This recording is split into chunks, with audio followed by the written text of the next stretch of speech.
hamma yoqda 9-10 ming dollarga sotayotgan paytida bizada esa juda ham arzon.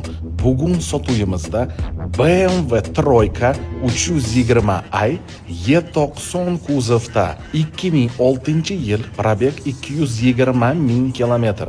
Ahamiyat beringlar, 2 litrli atmosferniy dvigatel, avtomat korobka Tiptronic bilan jihozlangan, dizayni haligacha trenddan chiqmagan. Misol uchun eski Nexia 3, eski Cobalt, eski Gentra olgandan ko'ra, menimcha brutalniy dizayni bomba BMW Troika olgani ma'qul.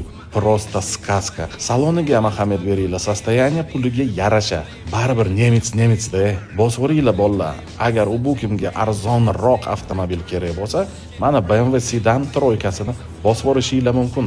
Atiga 8100 dollarga olishinglar mumkin. Mana shu joyda like bosmasanglar bo'lmaydi.